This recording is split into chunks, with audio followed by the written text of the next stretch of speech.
Really what it comes down to is it's the people who are using AI for their business to optimize, to transform their company from a company of yesterday to an AI-driven business. And that means you're either buying technologies that other people have created, or you're creating them in-house with some type of consulting partner, technologist. You want to make it specific to the business that you do, the workflows that are necessary to run your company. Welcome to These Droids Podcast, where you find the droids that you are looking for.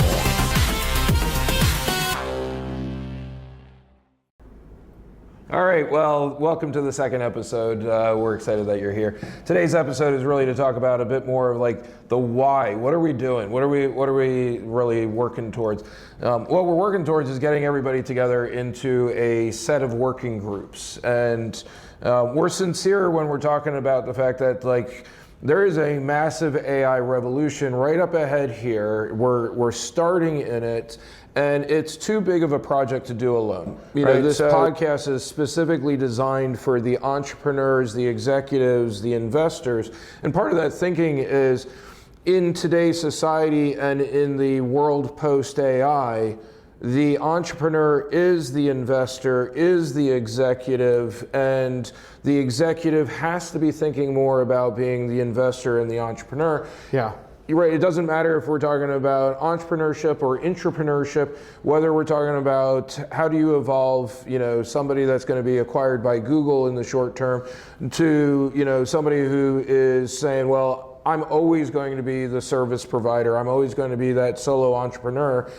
People are hiring me based off of my brand, my reputation, and my ability to get the job done right. And this is funny because this is one of the many things that Jason and I argued about on the way down here. We don't argue. Right, is AI, is it a concept or is it a technology? Right. And I certainly think it's a stack of technologies. And I mean, I more lean towards it's a concept, right? If we're going to turn our business into an AI company, that's a concept. That means there isn't one technology we're adding. There isn't one use case for AI. It's really, we want to implement AI in the places where it's going to drive ROI for our company. Our company is different than your company, so the concept of us becoming an AI-driven business is different for my company than it is for your company. And there's not any part of AI that's a one-size-fits-all. In fact, you should really be, at least in my opinion, you should be thinking about how do you create value? How do you create, whether it's shareholder value, mission value, how do you create that impact that you're trying to create? And then how do you partner up with other organizations to consolidate that value? Is it the data sharing? Is it the workflow sharing? We think about the things like, I could reduce my headcount. Well, I don't know.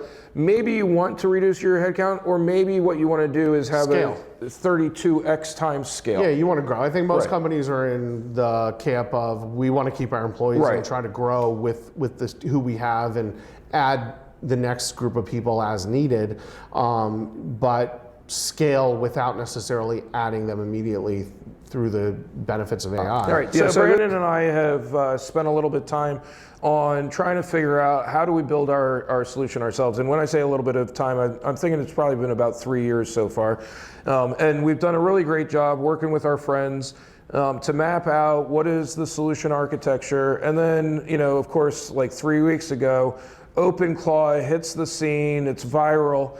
And I go... Yeah, but since OpenClaw, we've now seen Claude Co-Work kind of like move into the lead maybe in a lot of ways. Like there's NemoClaw, there's all these things happening on a weekly basis. And so the technology landscape is changing very, very quickly. Yeah, and what it allows you to start thinking about is, well, maybe I can vibe code.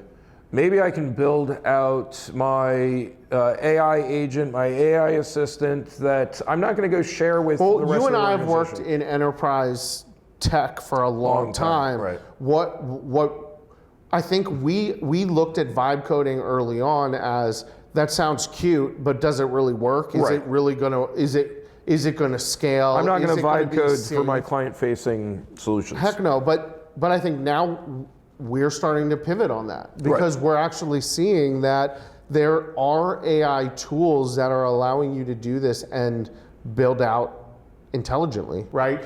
Even if it's on a small scale or a big scale, there's something you're probably doing a little bit different than other people, which is your differentiation.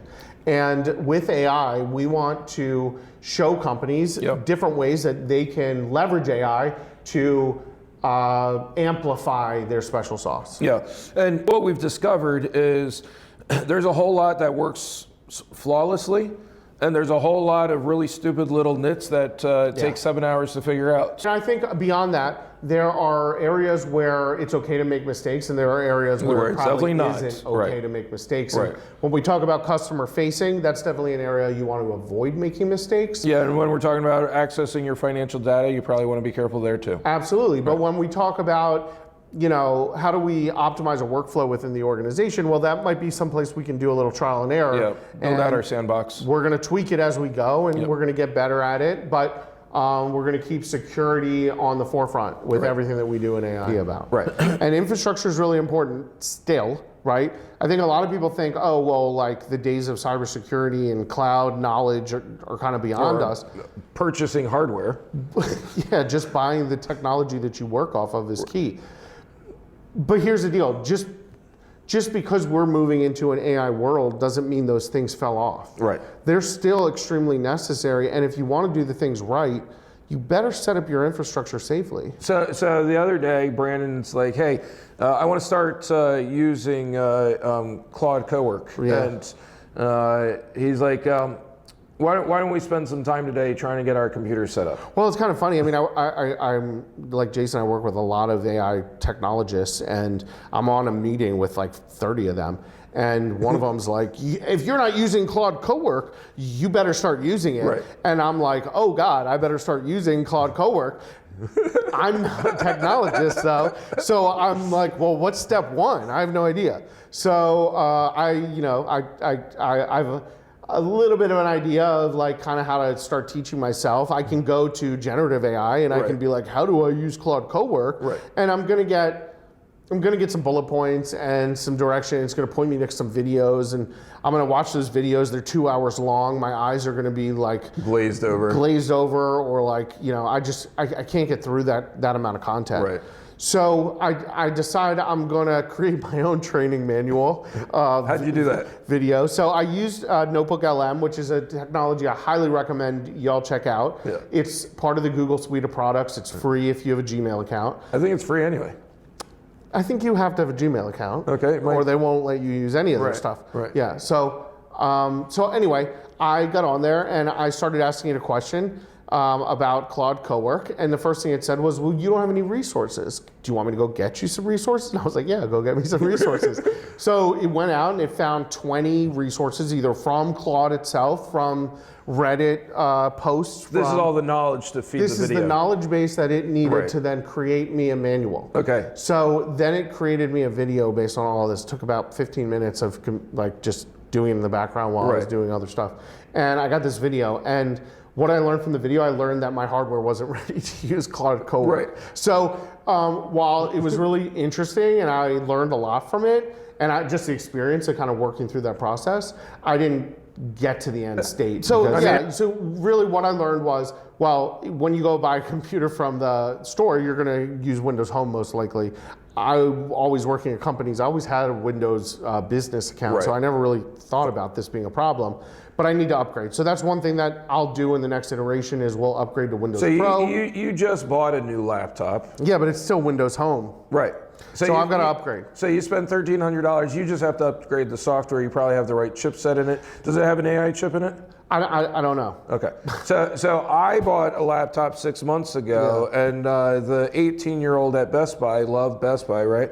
He, in between taking sips of his Monster, was suggesting that I get a laptop that has an ARM chip in it because of its compute efficiency. Well, if you all find it funny that Jason and I know a lot of technologists and he chose to listen to an 18-year-old at Best Buy, I find that funny too. Yeah. But go on. So not surprisingly, when I watched the video that Notebook LM put together for Brandon, I go, oh, well, the computer that I just bought, it's not the right computer. Great, awesome. So The now big lesson we learned from this was $1,300 is wasted. it's just you want to know what you're doing before you start going down a process that's going to cost you money. Right. And like, here's the thing about AI, which I'm not sure everybody knows. Using AI costs money. Yeah. Right? Like a lot of people have come to this like understanding that, oh, I go to open a ChatGPT and I can type draw something a picture in. and it's awesome and it's Oh, free. I get free pictures and it does research for me and AI is free. AI is not free. Right, it's a utility. It's a utility, and if you want to use it for your business, you have to pay for it. Yep. And It's a hell of a lot cheaper than the human alternative. if you want to start taking advantage of agentics, you need to pay for that compute. You need to give it a body. Yeah. So when we're talking about like the purpose of this group, you know, it's to make sure that there is a pathway for people who are like us, who understand that there is a business need for the AI, but are also not confident in their ability to go procure the right hardware to go install it on your BIOS to get it stood up correctly. Yeah, I don't want to waste money or teach the why. right, yeah. A lot of what you're going to get out of The rest listening of our to our group. podcast, meeting our guests, hearing what they have to say is, okay, I understand why you guys are using this technology or why the industry or why my industry should be using a technology. Now I want to know how. Yeah. Because I go on X and I see people talking about new technologies all the time, and I'm like, I want to do that. Right. How do I do that? I don't know these people. I don't have a relationship. I don't have the network. I don't know how to do it. Well, we're working very diligently to build those networks. Yep. We already have a lot of the people. They want to teach people how to do the stuff. So if you're one of those people who wants to take the next step and go past why and into how, Follow the QR code. All right, well, so thanks for watching this episode. The call to action is really easy. Go to our QR code, follow that to the website, give us a little information, come join our group. We're excited to have you. We look forward to the conversation and see you next time. thank you. Hey, it's These Droids Podcast again, and we really appreciate everybody who's been watching our podcast. We're going to be going down to... This is the blooper.